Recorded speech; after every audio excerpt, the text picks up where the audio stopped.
Hello, everyone. Welcome to Los Angeles City College, History 11. What we're going to do is we're going to go over chapters 1, 2, and 3 because these chapters are critical for your examination.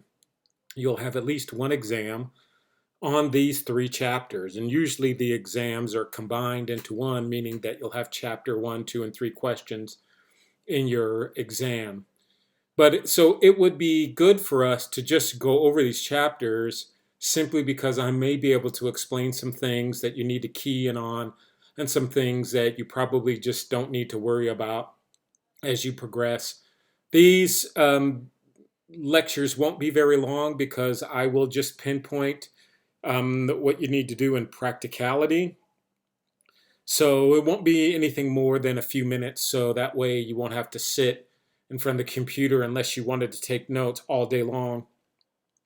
So let's get hot and heavy. The first chapter we're going to go over is the background to English colonization.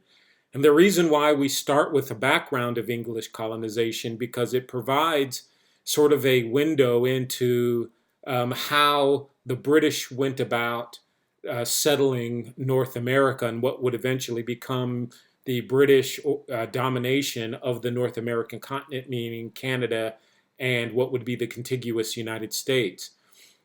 So we look at the background because we can see how the Spanish, who were the first Europeans to come over, and the Portuguese, to come over to the what would be considered the Mesoamerican world and the Native American, the contiguous Native American world. So we can see how they colonized, and then we can get a good picture of how the British colonized, compare the two, and then have some decent understanding of why there was a revolution in the United States way before there were revolutions within Latin America, Mesoamerica, and also why slavery ended in most places in Latin America before it ended in the United States. And then we can also contrast, if you just want to do some little bit of digging, why slavery in Brazil, which was the last of the Latin American countries to make slavery illegal, why they took so long. But nevertheless, so what you want to do in this first chapter is you want to focus in on the Spanish Conquest, right? So this chapter begins really with a background of Spain in America, and it'll look at this idea of the conquistadors, particularly beginning with Hernando Cortez. So you should really focus in on two particular aspects here, and that is one, the conquistadors themselves, and you also want to focus in on the major Spanish institutions that began to cement themselves within Latin America.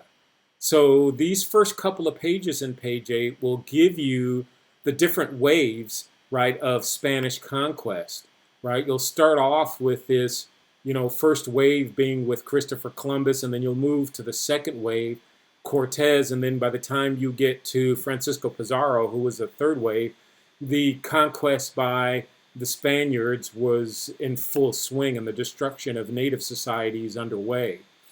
And then once that takes hold, the conquistadors destroy most of these, thousand-year-old empires.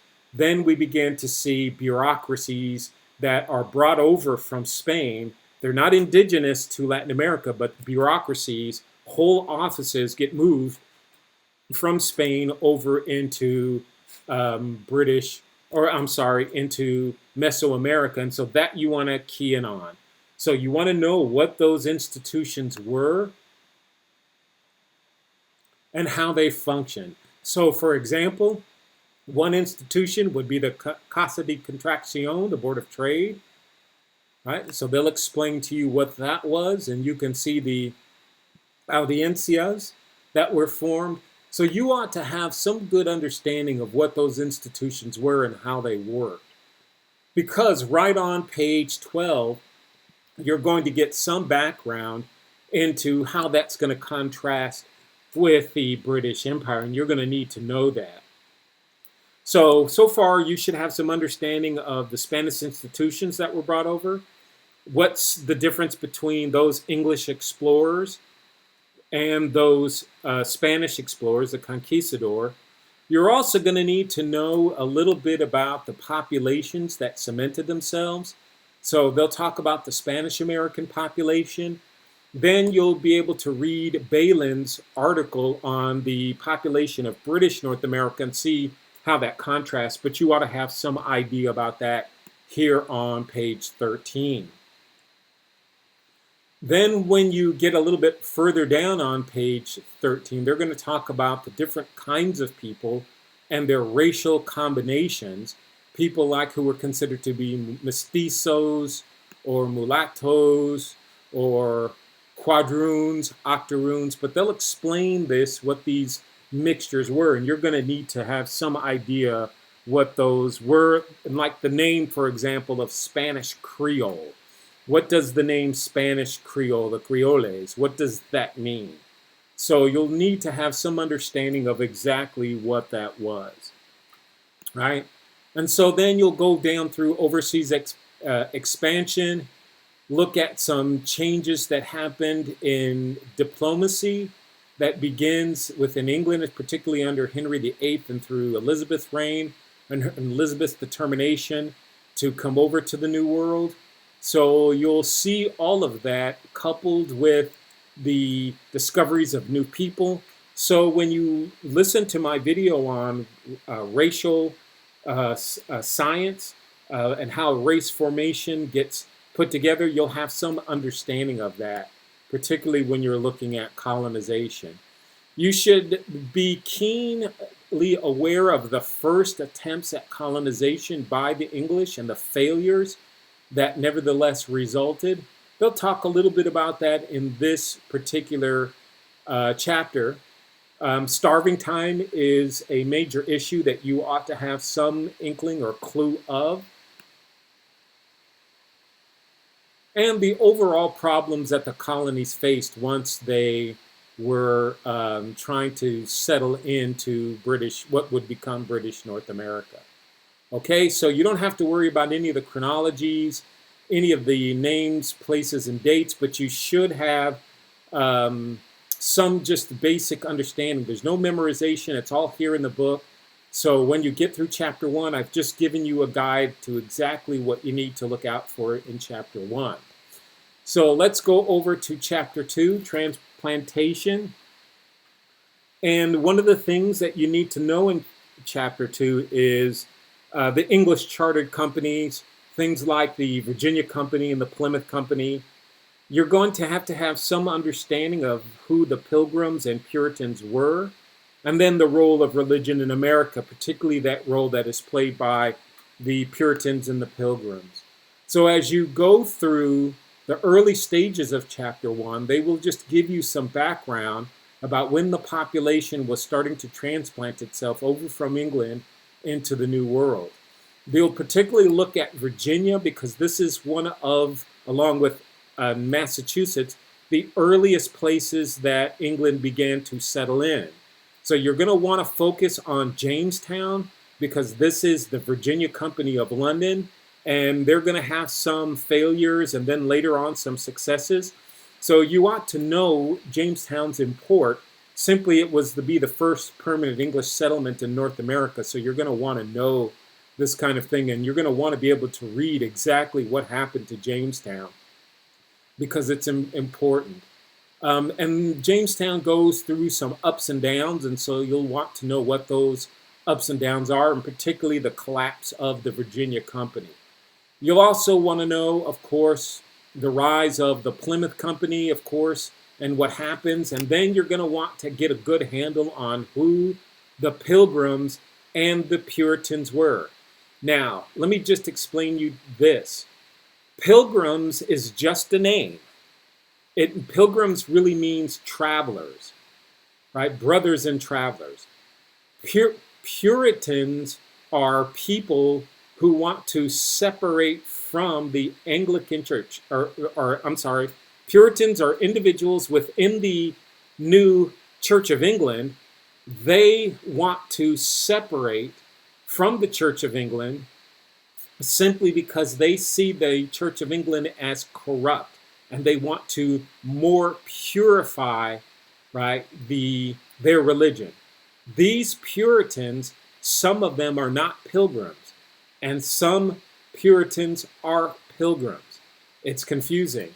But if you see this sentence here, although the Puritans and pilgrims share this common disillusionment, otherwise they were very different. Their aims and styles were different. So you're going to want to know the difference between the Puritans and the pilgrims. Now, you'll also see this name here, separatist, and that just is alluding to the idea that people want to separate themselves. You'll want to know about the Plymouth Plantation. You'll also want to know about the Puritans' Great Migration, and Balin's article, separate article, will talk about this. You'll want to know a lot about the church and community, how the society set itself up, and some of the lectures will talk about this, but you'll want to be able to key in on this when you go through this chapter. You also want to probably read over this Puritan control and dissent, because it really covers the idea of how the Puritans kept control of their communities and the problems that it ensured. You'll want to know about Maryland and how it becomes a settlement for Catholics, how land was distributed, because that's going to become a problem later on. The Dutch settlement is important, but you don't have to really key in on this so much. But you ought to know what the Dutch companies were, like the Dutch East India Company, the Dutch West India Company, etc. And then the difficulties with Native Americans. Not so much, but you ought to be understanding how and why that's a problem. They'll talk a little bit about Oliver Cromwell here and the Carolinas and New Jersey's opening up.